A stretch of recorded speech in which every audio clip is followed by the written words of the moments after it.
Cacha Güemes, esta mujer que ha sido importante en el proceso de revolución e independencia de lo que hoy es la Argentina y en ese momento eran las Provincias Unidas.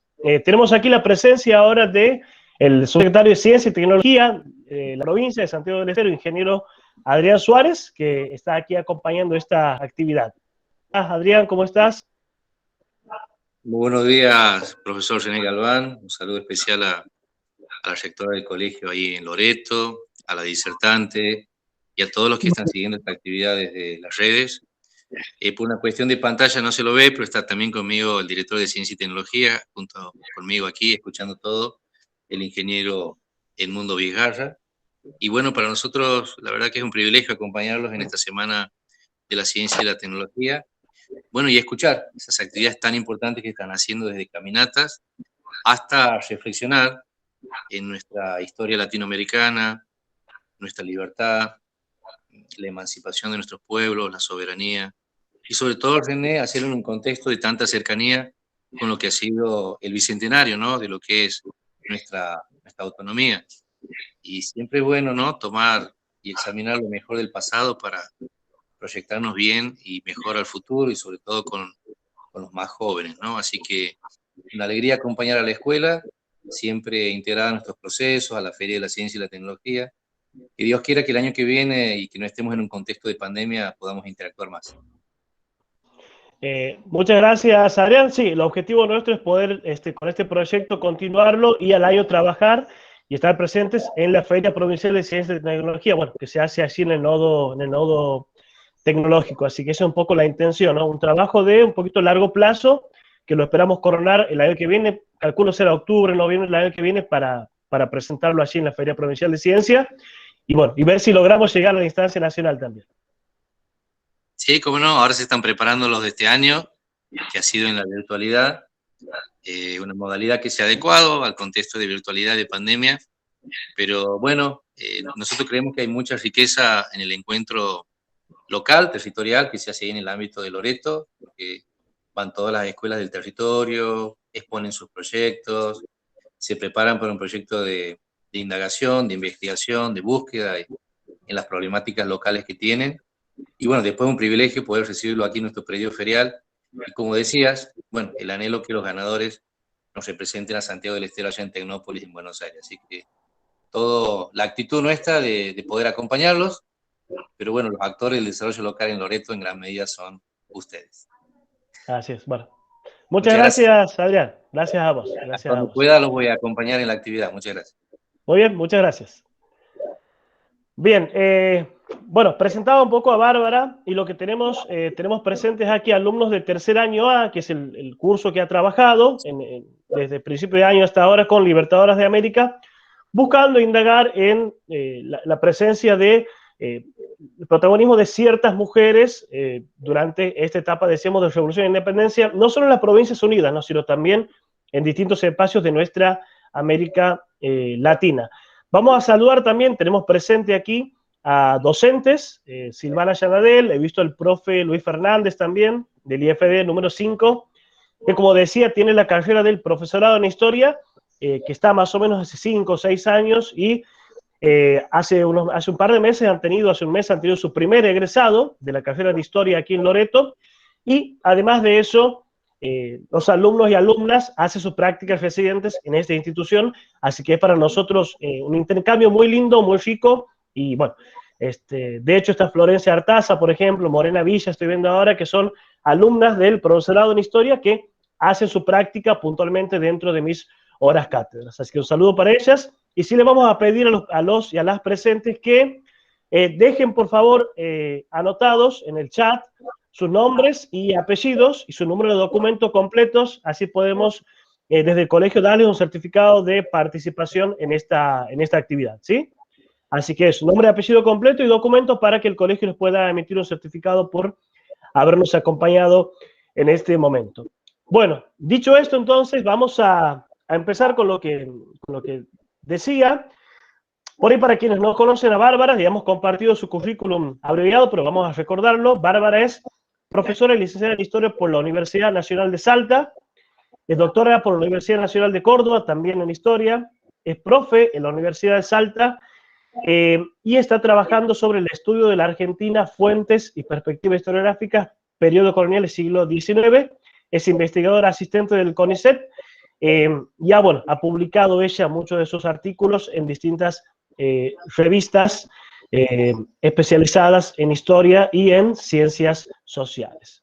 Así que, bueno, Bárbara, un gusto tenerte con nosotros, un gusto escucharte y gracias por acompañarnos en esta actividad.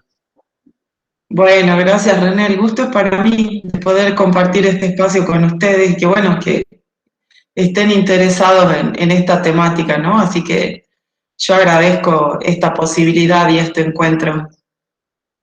Bueno, gracias a vos. Bueno, un poco la intención de esto es que no sea una disertación propiamente dicho, sino que hemos hecho una especie de selección de preguntas disparadoras para tratar de conocer a este personaje que vos le has puesto un título muy interesante, ¿no? Macacha Güemes entre la historia y la ficción. Ya vamos a abordar un poco acerca de eso, ¿no?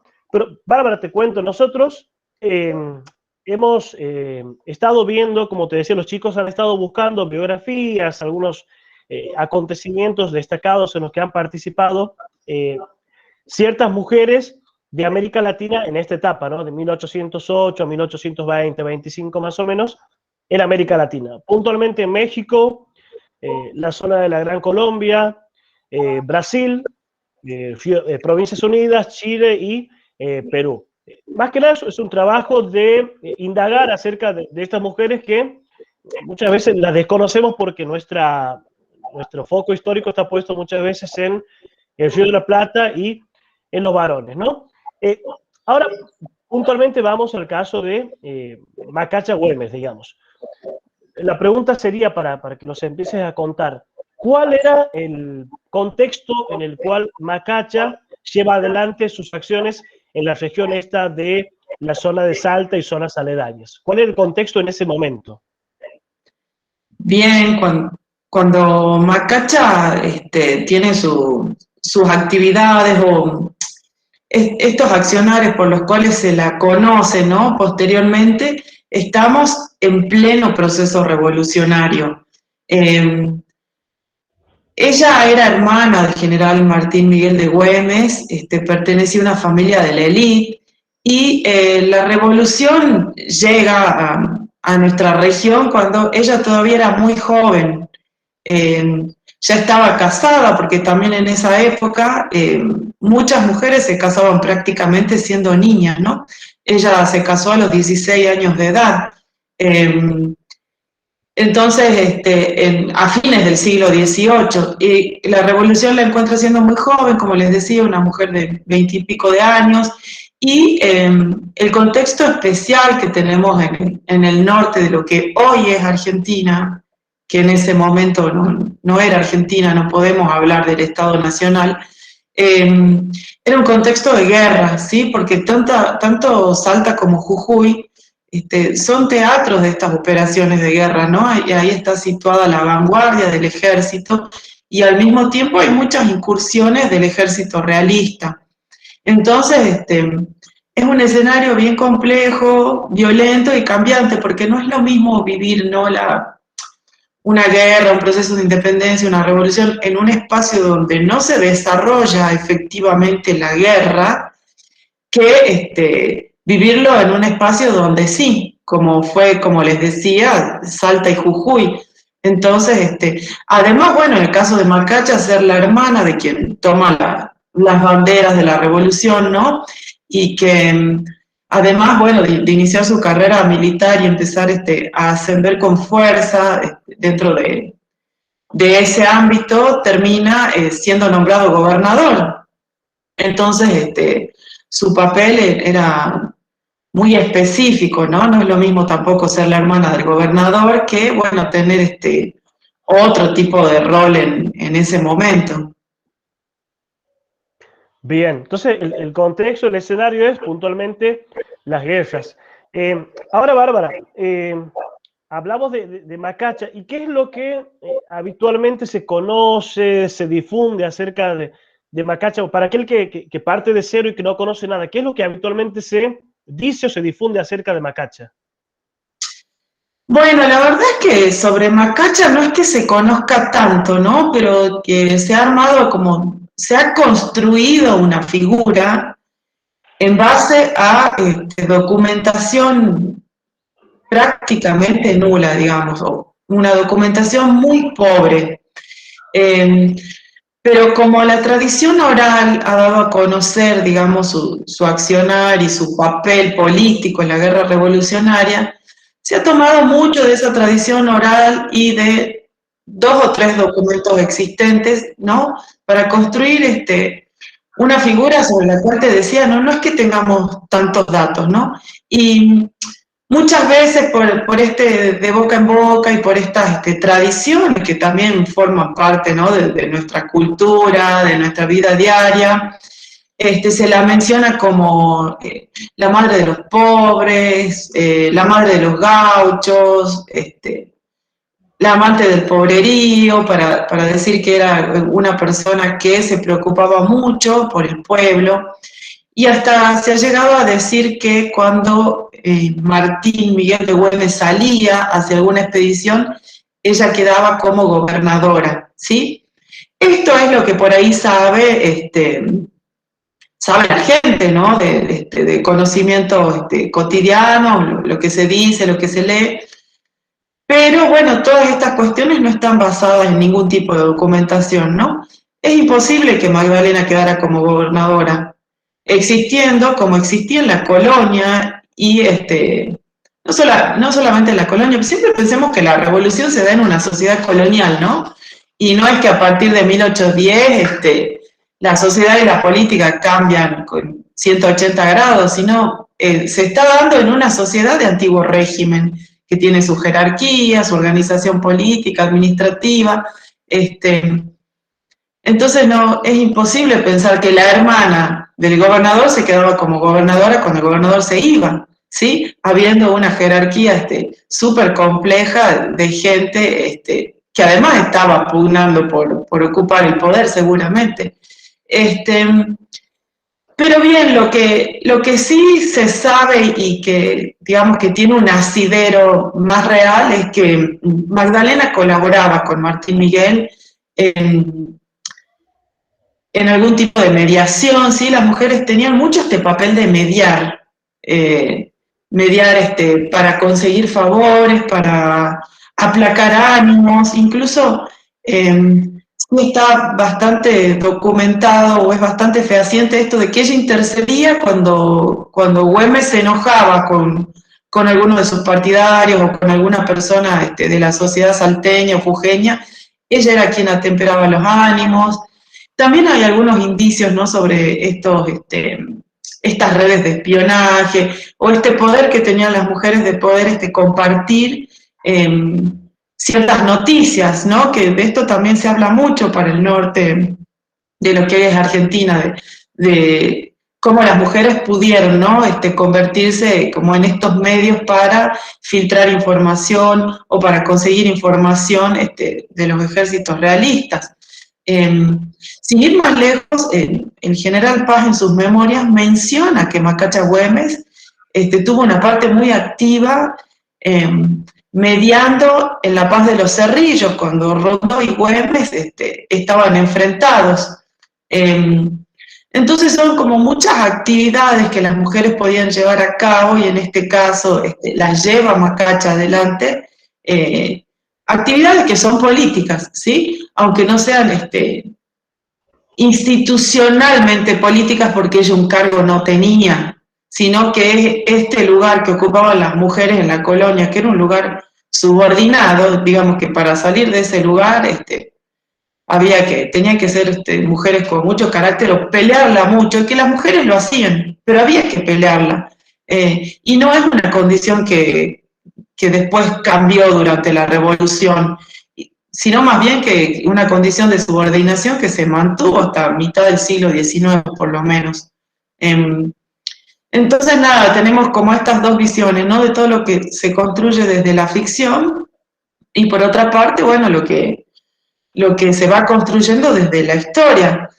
porque es importante saber y conocer el papel de las mujeres que, como les decía, está bastante silenciado porque no existe mucha documentación, bueno, porque no ocupaban cargos públicos. Entonces, no hay referencia a ellas en ese sentido, y más bien lo que siempre acerca al pensamiento, al accionar y al papel de las mujeres es la documentación epistolar, que en este caso, o sea, las cartas, ¿sí?, que se escribían las mujeres con sus amistades, con sus familias, que en este caso hasta ahora no se conocen. O sea, si existen cartas, están en manos privadas. Puede ser que existan, pero no contamos con ese tipo de información, ni para Macacha ni para Magdalena Goyechea, que era la madre de Martín Miguel, que también se intuye que tuvo un papel político y hay alguna documentación respecto de eso, ¿no? Pero bueno, es todo lo que sabemos, más que eso no se puede decir, por lo menos hasta el momento. Bien, Bárbara, vos mencionabas las memorias del general Paz como una de las fuentes en las cuales se basan para construir esta imagen o estas imágenes que circulan acerca de Macacha puntualmente. Ahora, vos hemos titulado esto entre historia y ficción. ¿Cuáles son los otros relatos, digamos, que llevan a que Macacha sea más a veces un personaje o ciertas escenas o ciertos retratos de su vida sean más parecidos a la ficción o estén más vinculados a la ficción que a la historia propiamente dicha? ¿Cuáles son las otras fuentes, digamos, que circulan o que han circulado o en qué están basadas para construir esta imagen de Macacha, aparte de lo que decías vos de la memoria de General Paz y del intercambio epistolar? Claro. Bien, como te decía entonces, por un lado tenemos las memorias de Paz y también las tradiciones históricas de Bernardo Frías, que es un historiador salteño que por pertenecer a la élite tenía mucha información que se había transmitido en su familia y además digamos que es un historiador del siglo XIX, no estaba tan lejos. Macacha muere a mitad del siglo XIX. Y por otro lado, esta construcción ficcional que se da a partir de novelas sobre todo. Hay por lo menos 3 novelas escritas sobre Macacha y también algunos poemas. Entonces, bueno, las novelas tienen su licencia literaria, ¿no? Para escribir lo que al autor se le ocurre y lo que considere para armar su relato ficcional. Y bueno, lo mismo los poemas, ¿no? Pero ninguna de esas novelas ni de los poemas están basados, digamos, en una documentación histórica. Como decía, son puramente ficcionales. Por supuesto, tienen algunas cuestiones, ¿no? Bueno, Macacha, la familia, y estas ideas que circulan en la sociedad salteña, a ustedes también les debe pasar con algunos personajes, ¿no? Que mucha gente los conoce y sabe algo de la historia, que son cuestiones que se repiten, pero que no sabemos si están ligadas a una construcción científica histórica o son tradiciones que están circulando y que después a veces incluso son tomadas por algunos historiadores o por personas que escriben historia que a lo mejor de manera inocente o no lo sé, retoman, ¿no? Esos dichos de, por ejemplo, esto que te digo, ¿no? La gobernadora, la madre del pobrerío, y que a lo mejor alguien lo pensó y lo dijo una vez porque le pareció, y bueno, y después se repitió con el correr del tiempo. Sí, puntualmente aquí en Santiago del Estero tenemos algunas mujeres, digamos, cuya construcción precisamente es más ficcional, ¿no? Me viene a la mente ahora la Rubia Moreno, por ejemplo, que es una mujer que en la época, ya en la segunda mitad del siglo XIX, una mujer que habría colaborado con los hermanos Taboada aquí en Santiago del Estero durante la etapa de la formación del Estado aquí en Santiago del Estero. Pero cuando uno va a las fuentes, cuando uno trata de ver dónde está, digamos, el basamento, para eso se encuentra con que hay muchos huecos, muchos vacíos y que no hay, digamos, más que la tradición de los relatos, ¿no? Y siguiendo en esa época, bueno, muchos acontecimientos también, como la famosa, no sé, batalla Pozo de Vargas, por ejemplo, la famosa batalla donde supuestamente las tropas salteñas tocan una samba, pero en realidad son relatos, digamos, que han ido circulando, ¿no? Y puntualmente aquí nosotros, en nuestro colegio, que se llama San Ignacio de Loyola, sí tenemos el caso de una mujer de la que sí hay documentación, porque están sus memorias, que es María Antonia de Paz y Figueroa, o la Mama Antula, que es muy posible que en un corto tiempo sea la primera santa argentina, la primera santa mujer argentina. Y bueno, de ella también, ¿no? Hay mucha documentación de su época. Ella más o menos trabaja, o su accionar es en la segunda mitad del siglo XVIII, de 1750 a 1800, que muere más o menos, pero hay mucha construcción también, y hay muchas historiadoras que han ido tratando de dejar en claro qué es ficción y qué era verdaderamente acontecimiento o hecho histórico, ¿no? Por ejemplo, muchos relatos que circulaban era que en su casa, allí en Buenos Aires, porque ella se va a Buenos Aires y funda la casa de ejercicios espirituales, que ella, por ejemplo, iban a sus ejercicios espirituales muchos de los líderes de que van a ser después próceres de la Revolución de Mayo, Saavedra, Moreno, Alberti y demás, pero es todo un proceso, digamos, tratar de ver cuánto hay de ficción precisamente y cuánto hay de fuente que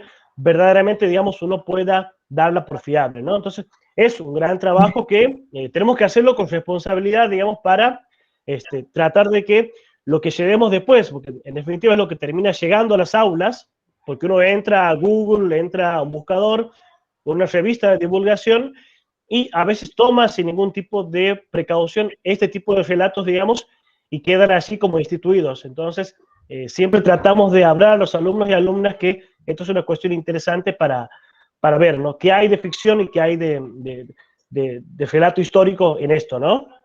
Tal cual, tal cual. Y además, bueno, a la gente que está estudiando historia, a nosotros que ya somos profesores, la gente te interpela, te pregunta y te dice, pero vos que sos historiador, decime, ¿qué pasó con Macacha? ¿Qué hizo Macacha? Y ahí también, a ver, parte de esas preguntas me impulsaron a mí y a mi directora Sara Mata a empezar un poco a tomar este tema como objeto de estudio, porque la gente pregunta, la gente quiere saber y no podés dejar como el vacío, ¿no? O dejar, digamos, librado a la ficción, toda esta cuestión. Y después, por ejemplo, hay un caso, esto que vos decís, ¿no? Hay un caso muy llamativo que es el caso de Juana Zurduy, que el otro día comentaba una historiadora de Bolivia, Saux, María Luisa Saux, comentaba que ella había estado siguiendo la figura de Juana Zurduy, que todos conocemos, y que se habían dado que durante mucho tiempo habían confundido parte de su vida, desde el nacimiento hasta la infancia y la juventud, con otra Juana Zurduy, ¿sí? Y hace poco, digamos, ella me parece que fue ella misma, se da con que toda esa historia de vida pertenecía a otra Juana, ¿sí? Y ahora el tema era cómo se modifica en Bolivia ciertas fechas que están instituidas, ¿sí? Como fechas patrias y fechas de celebración. ¿Cómo las modificás?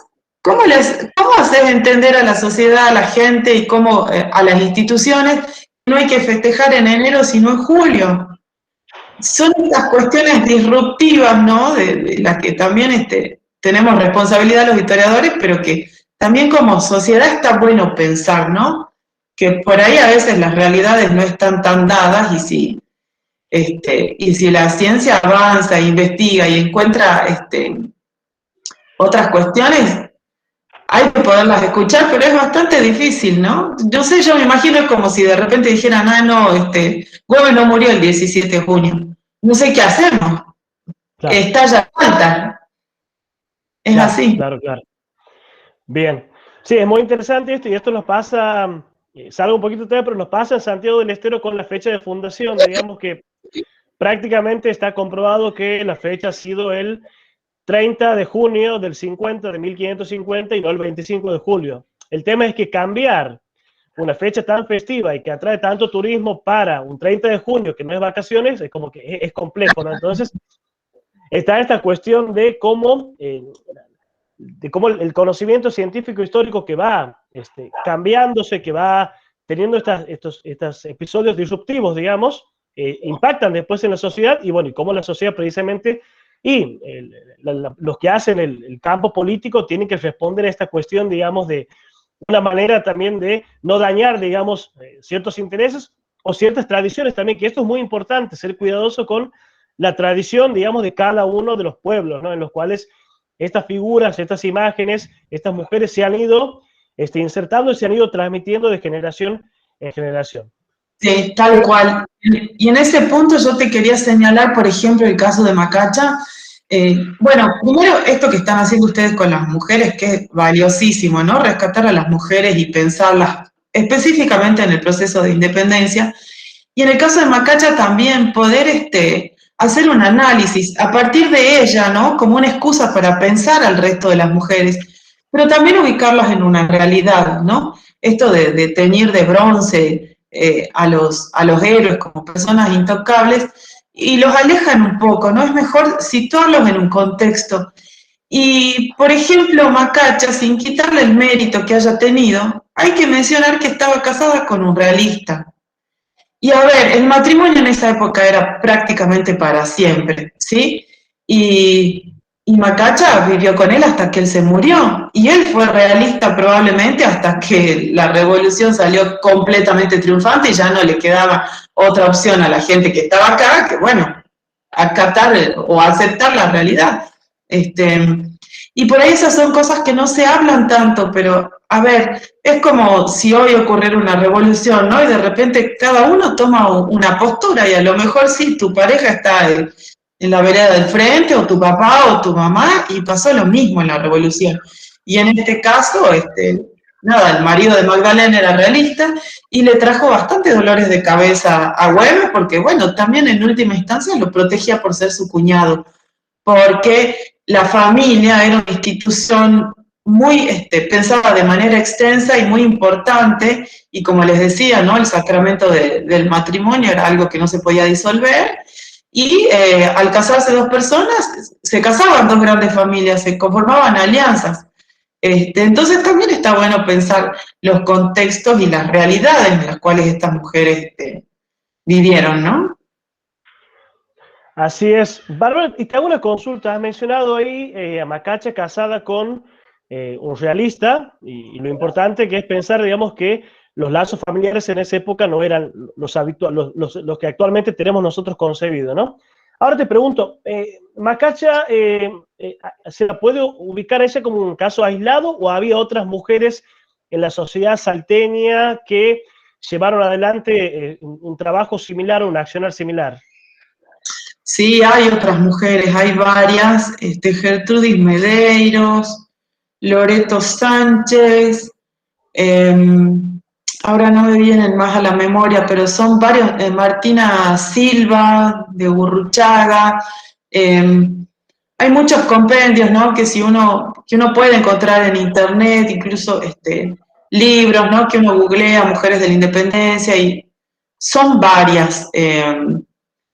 El tema también es que me parece que merece también un estudio más sistemático y científico, porque evidentemente el papel activo en la política lo tuvieron, ¿sí? Es evidente que, por ejemplo, ¿no? Participaban en esto que les decía, en estas redes de espionaje, porque tenían acceso a espacios realistas, y bueno, y después manejaban y pasaban información, habían tomado partido por la revolución, algunas fueron penadas, ¿no? Por ejemplo, Gertrudis Medeiros, creo que la llevan caminando a Jujuy, castigada, ¿no? Se conoce también la tradición de que, si mal no recuerdo, Loreto Sánchez la quisieron emparedar, ¿no? Los españoles, meterla en una pared. A ver, y es lo que te digo, todo eso que tiene su sustrato de verdad y que realmente es lo que deberíamos reconocer, ¿no? Porque al reconocerlas a ellas estamos reconociendo el papel de la mujer como un agente que tiene decisión, que tiene voluntad, y sacar a las mujeres de este lugar de subordinación y de oscuridad. Entonces sería bueno también sobre ellas poder iniciar una investigación sistemática y científica que no se diluya en, se dice esto, bueno, hasta dónde se sabe, hasta dónde no, que será verdad que no, porque sí que había un papel activo, se conoce para otros espacios del Río de la Plata, para otros espacios de América Latina, que las mujeres tomaron parte en la política. Y también me parece interesante señalar, pero todas estas mujeres que yo les menciono son mujeres de la élite, pero también tuvieron su lugar las mujeres del pueblo, ¿no? Las artesanas, las panaderas, las lavanderas, que también es bien interesante rescatar, porque muchas veces también nos centramos en la élite y no en la gente del pueblo que también tuvo su participación, ¿no? Bueno, hay algunos estudios también sobre ellas, sobre las que acompañaban al ejército, sobre las que sostenían la casa todos los días. Es bien interesante poder rescatarlas a todas y también a las realistas, ¿por qué no? Porque, a ver, triunfa la revolución, entonces como que siempre nos centramos en los ganadores, pero también hubo mujeres realistas de la élite y a lo mejor del pueblo, eso todavía no está estudiado, pero que también pedían por sus maridos, en Salta hablaban con Belgrano para que algún sospechoso lo dejaran permanecer en su casa, como hizo Magdalena cuando a su marido lo quisieron expulsar de Salta, movió cielo y tierra para que al marido no lo expulsaran. Y mucha de la gente expulsada de Salta iba a parar a Santiago del Estero. Porque, bueno, era un territorio que no era de guerra y probablemente no estaba tan ligado a ciertas redes realistas. Entonces, muchos marchas de Santiago del Estero. Sí, hemos tenido los casos más recordados por ahí son los de Güemes y de Dorrego, que son los que más circulan por ahí, ¿no? Que vienen como castigados a Santiago del Estero, pero no tengo presente, bueno, una cuestión propia de la ausencia quizá de la investigación de relatos de mujeres que hayan sido castigadas, aunque sí está el caso de la mujer de Güemes, no, la amante de Güemes, creo que es, si no me equivoco, que viene acompañando a Güemes también aquí a Santiago del Estero, si no me equivoco, durante un tiempo. Pero sí, es interesante esto que planteas como Santiago del Estero, un espacio que no era de guerra y que era un punto precisamente donde se podía como descargar un poco de aquellos que eran considerados conflictivos, ¿no? Claro, realistas. Claro. Y algo muy interesante que planteas vos también es la cuestión que tenemos todavía, que nos cuesta todavía despegar, quizás por esta mirada un poco nacionalista, un poco por mirar desde la Argentina de hoy, o el relato de los vencedores, que es mirar a la historia todavía como buenos y malos, ¿no? Como que las mujeres criollas que lucharon por la independencia eran buenas y que las mujeres realistas que lucharon en contra de la independencia eran malas, ¿no? Es una cuestión que está todavía circulando y que por ahí nos cuesta todavía, incluso aquellos que investigamos o que hacemos docencia o divulgación, nos cuesta todavía despegarnos de esa mirada, ¿no? De los buenos o de las buenas y las malas. Así es, así es. Nada, siempre tenemos que pensar que fue un proceso que en ese momento la gente no tenía seguridad de cómo iba a terminar. Nosotros siempre lo decimos porque leemos con el diario del lunes, pero a ver, ellos cada uno mantuvo su posición, la que le parecía la correcta, y bueno, la militó y la luchó hasta que el resultado fue el que fue, por suerte. Bien, dos preguntas más antes de... No sé si alguien más después quiere hacer alguna pregunta, habilitamos el espacio, pero tengo puntualmente dos preguntas ya saliendo un poco de Macacha y entrando a la cuestión de las mujeres, ¿no? Aquí, por ejemplo, Virginia Haggis dice, felicito la iniciativa, hacer conocer el rol de las mujeres en su cotidianidad, la historia se sigue escribiendo, la investigación es fundamental. A ver, si hay alguien aquí que está conectado o conectada y que dice... desconozco absolutamente por qué no hay más relatos de las mujeres. ¿Qué le podríamos decir? ¿Por qué, digamos, hay más relatos de varones, de militares, de jefes, y hablamos de ellos constantemente, y no de las mujeres? Repito, para alguien que parte de cero, que dice, desconozco absolutamente de esto, y me interesa saber por qué no hay más historia de las mujeres, por qué no hay más narraciones acerca de las mujeres. ¿Qué les podríamos decir? Y que en principio, porque fueron los hombres en esa época los que ocupaban los espacios públicos y los espacios de poder, entonces es algo tan sencillo como eso, ¿no? Que el historiador cuando decide su problema y cuando delimita su objeto de estudio, también lo hace condicionado por el archivo, ¿no? Por ahí el historiador puede tener algún problema pensado, algo que quiere resolver, pero cuando va al archivo no tiene documentación para trabajarlo. Entonces, en principio, me parece que tiene que ver con eso, con que la abrumadora cantidad de documentación que existe para la época está referida a hombres y tangencialmente o periféricamente a las mujeres. Te doy un ejemplo, yo me ocupo de los representantes del rey, ¿no? De los oficiales reales que trabajan en Salta y, bueno, gobernación e intendencia. Es imposible que me tope con una mujer, imposible, porque no ocupaban esos cargos. Entonces, en principio está así presentada esta historia porque las mujeres no ocupaban cargos públicos. Posteriormente, bueno, hay que hacer un esfuerzo, ¿no? Cuando nos empezamos a preguntar qué pasaba con las mujeres, porque muchas veces se ha dicho, y lo dicen en la historia occidental, ¿no? No solamente acá, que es la mitad de la humanidad silenciada.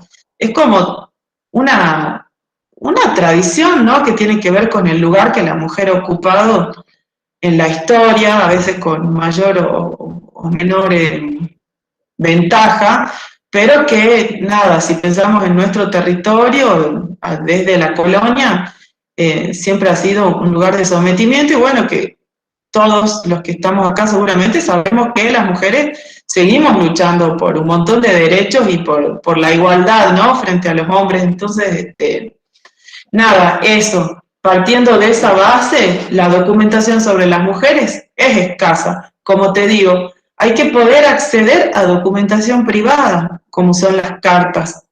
Y muchas veces no se cuenta con esas cartas. Ahora sí, si tenemos la suerte de que existan y de poder acceder a ellas, es maravilloso. Acá en Salta tenemos una compilación de cartas de madre de unos comerciantes de Gregoria Beche. Pero básicamente todo empieza por ahí y después por esto, ¿no? Porque la verdad que ha habido, a ver, ¿quiénes son los militares? ¿Quiénes son los gobernadores? Hombres. Entonces, no se ha mirado a la mujer. Más o menos en los 70 empieza toda esta corriente, ¿no? De pensar a la mujer como sujeto activo, como sujeto de la historia, pero no antes. Bien. Y voy con la última, ¿no? Para, al menos de mi parte, no sé si después alguien más quiere sumar un comentario. Puntualmente, aquí tenemos estudiantes del profesor de historia, como decía, que están algunos y algunas haciendo un trabajo de investigación, principios de trabajo de investigación histórica. ¿Qué le podrías decir vos como ya una historiadora experimentada, ¿sí? ¿Qué recomendación, qué sugerencia darías para tratar de qué manera se puede indagar o se puede investigar, o de qué forma acceder a aquellos sujetos o actores sociales que históricamente han sido desplazados o silenciados, ¿no? Por un lado está la cuestión de la fuente, pero incluso si venimos al siglo XX, digamos, vemos que también todavía hay muchos actores o sujetos históricos que están o desplazados o silenciados. ¿Qué nos podrías decir o qué podrías decir vos a aquel que está empezando a indagar cómo dar voz a aquellos que habitualmente han sido silenciados? Bueno, yo creo, igual, ¿no? Desde una experiencia de lectura, porque mi objeto de estudio siempre ha sido el hombre de la élite, más o menos élite. Pero nada, prestar atención a un montón de indicios que se pueden encontrar en las fuentes, ¿no? A veces un documento nos quiere hablar de una cosa específica pero alguna idea se está colando, alguna información se está colando, que es preciso que nos pide que estemos atentos, ¿no? Porque esas cuestiones indiciarias son las que nos permiten a veces poder ver o escuchar la voz de estos que estamos mencionando, ¿no? Como subordinados, como silenciados.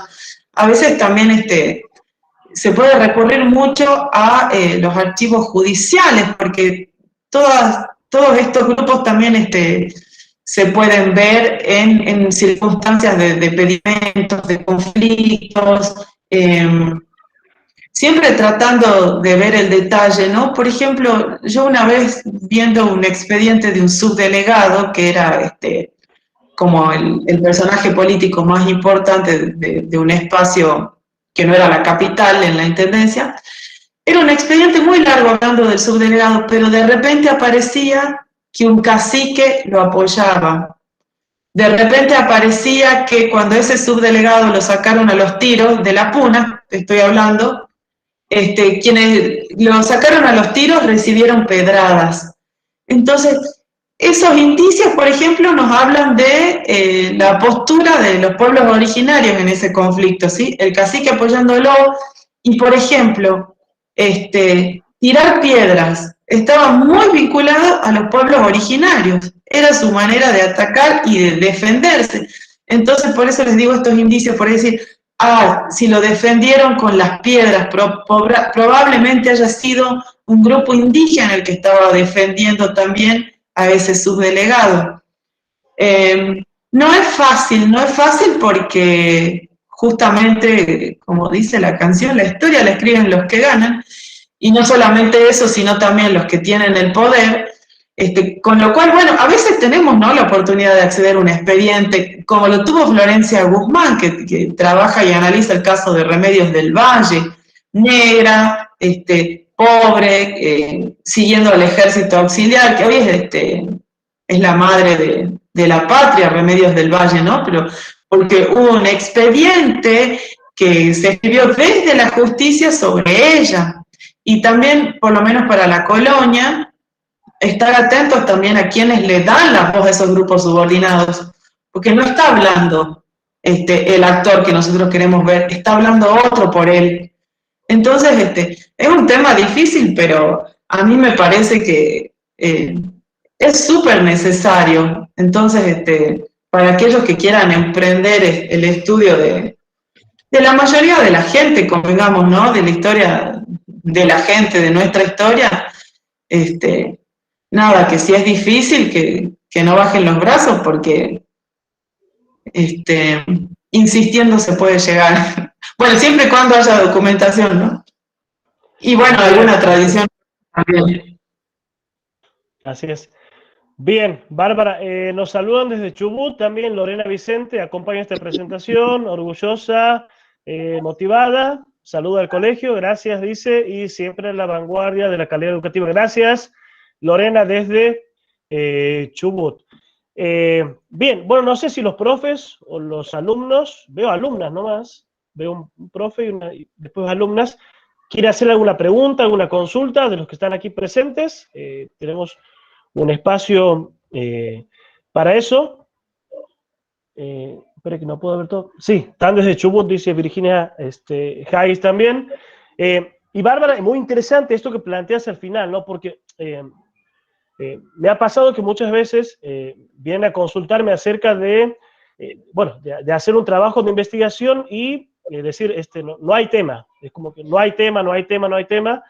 Y en realidad los temas están dando vuelta, digamos, especialmente para aquellos que quizás por una cuestión de limitación de fuentes o de repositorio, porque recordemos que estamos nosotros en Loreto y que para ir a los archivos históricos aquí era Santiago del Estero, pero muchas veces, si alguien quiere estudiar siglo XIX puntualmente, siglo XIX, XX, lo puede hacer, siglo XX, perdón, lo puede hacer, digamos, y hay temas dando vuelta constantemente, ¿no? Aquí, y hay que, esto que decías vos, saber hacerle preguntas, ver qué preguntas, exprimir lo más que se pueda, sacar prácticamente agua de las piedras para que podamos sacar e indagar en algunas, a través de las respuestas que nos pueda dar el documento. Profe Luis, lo veo ahí, ¿usted quiere preguntar algo? A ver. Buenos días. No, primero felicitarlos por la iniciativa que han tenido. Es importante siempre para la formación y para la cultura general, bagaje indispensable de nuestros alumnos, tanto hablo del secundario como del superior, para encaminarnos en esto que de alguna manera es reconstruir la memoria colectiva, fortalecer la identidad. Bueno, felicitaciones a la catedrática que nos ha estado disertando, a usted, profe. Y bueno, siempre creo yo que es una materia pendiente el resaltar el papel, el protagonismo que tiene la mujer en la historia. Me parece bien, además, yo siempre he sido, me ha parecido una manera muy pertinente para reconstruir a veces contextos o miradas así amplias de procesos, las experiencias personales o las partes anecdóticas que a veces no se quedan en cuestiones puntuales, sino que nos permiten avisorar mejor un momento, un proceso de la historia. ¿tá? Entonces, ver estos personajes de su lugar, de su experiencia de vida, de su cotidianidad o de gestas importantes en las que han participado, nos ayuda a comprender mejor el pasado. Y en esta cuestión que decía, que siempre es importante no solamente comprender esto de los lugares que ocupaban las mujeres, porque de alguna manera son también el objeto de una sociedad que le daba protagonismo al hombre, casi exclusivo, pero también a veces reflejan en esa vivencia cotidiana, esa experiencia, también cuál ha sido su aporte y el sustento para fenómenos o también para personajes históricos que han ayudado o que han contribuido a que ellos tengan cierto protagonismo en la historia. Nosotros aquí en Loreto, es verdad que nos hemos hecho un trabajo sobre el papel de la mujer, pero tenemos, por ejemplo, a María Josefa González Casero, que es la mamá de Belgrano, que ha tenido, pero una acción fundamental en forjar todo ese bagaje de valores y de principios que forman parte de la personalidad del héroe, en la cual creemos, y que ha tenido un papel muy importante, ¿está? Estamos hablando de una hija de un loretano, que es la mamá de Belgrano. En su personalidad, en cuanto a su solidaridad, en cuanto a eso, a su empatía con el contexto que los rodeaba, su compromiso con la causa misma de la patria, devienen de algunas actitudes que han sido concretas en la vida de María Josefa González Caseros.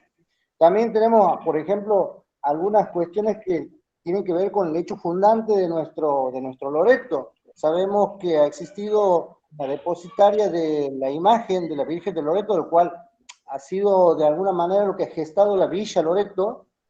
Hablo de Lula Paya, Lorenzo Saavedra para algunos historiadores, que también merecerían una indagación, un lugar de investigación en nuestra historia local, en nuestra historia inmediata, como también el papel de algunas mujeres que han sido trascendentes ya viniendo hacia nuestro tiempo. Creo que los historiadores no solamente tenemos que ir allá al pasado más distante, sino también al presente para dejar ese bagaje de conocimientos que hoy quizás lo tenemos al alcance y que nos permitirían después reconstruir o dejarle a nuestras generaciones futuras todo un trabajo sobre revelador del protagonismo que la mujer tiene quizás en esos tiempos en los que nos toca vivir. Y tenemos algunas figuras para resaltar que han ayudado a forjar, digamos, un presente de lucha o de mucho protagonismo también en la vida política. Así que hagan que tengan este tipo de iniciativas me parece muy fructífero, sobre todo mirándolo desde la parte didáctica de esta tarea, ¿no?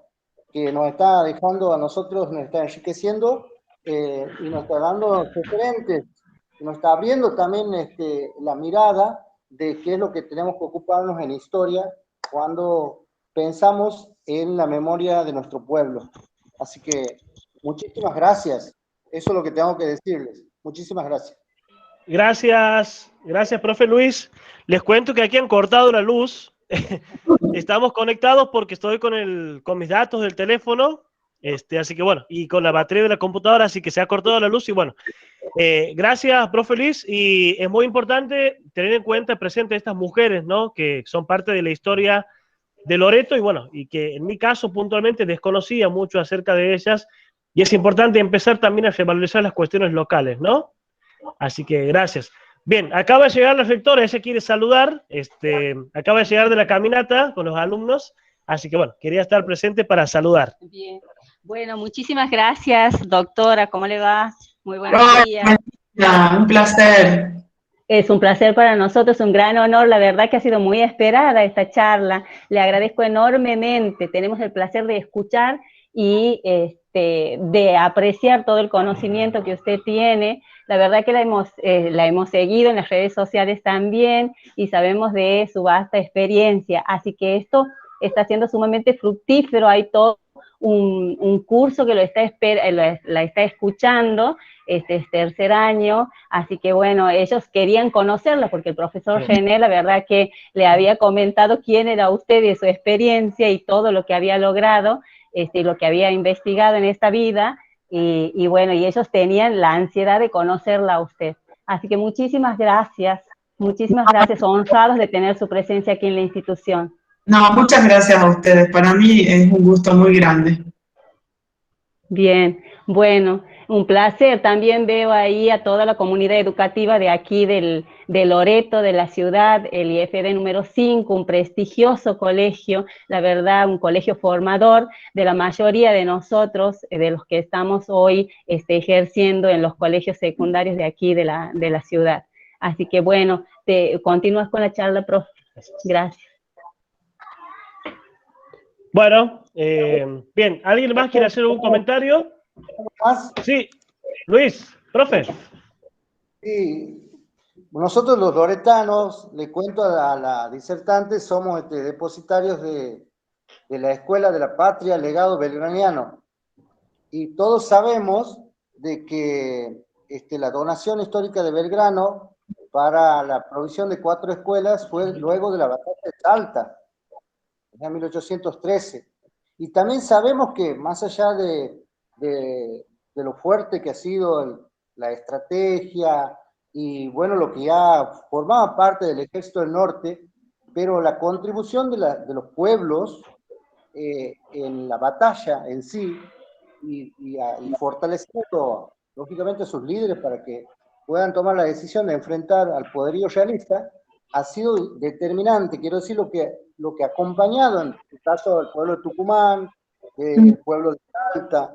Por lo tanto, nosotros los loretanos, que somos depositarios de la donación de Belgrano, que viene como consecuencia del triunfo de Salta, de Tucumán y Salta, así que estamos infinitamente agradecidos con el pueblo salteño.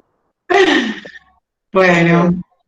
Qué bueno que lo pueda decir en contexto y alguien que trabaja por la historia de ese pueblo como el salteño, que ha sido determinante y fundante de la patria, su accionar en el momento del proceso revolucionario.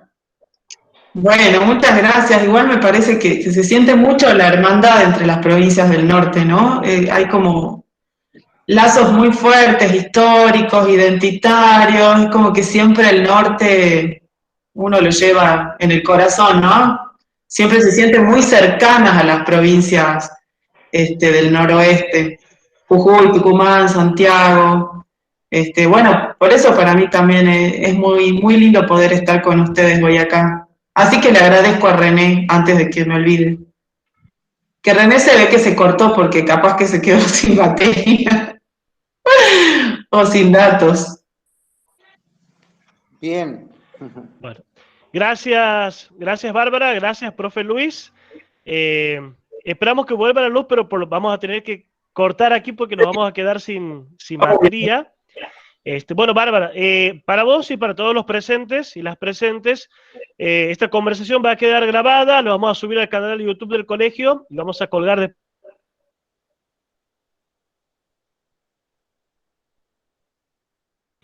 Bueno, Bárbara, muy agradecidos con vos y bueno, esperamos que lo podamos encontrar en otro momento. Te esperamos el año en Santiago del Estero, al año, bueno, y a todos los profes y también estudiantes de historia. Al año que viene, en mayo, Santiago del Estero es la sede del Interescuela de Historia en la Universidad Nacional de Santiago del Estero. Y bueno, Bárbara es una de las coordinadoras de una de las mesas, así que el encuentro mayor de historia de nuestro país va a tener sede en Santiago del Estero en mayo del año que viene y ahí vamos a poder encontrarnos con Bárbara y visitar las 120 mesas que van a estar presentes en esa ocasión. Muchas gracias a los y las presentes y bueno, esperamos encontrarnos nuevamente en otra ocasión. Chao, hasta luego, gracias. Hasta luego, gracias. Gracias. Chao.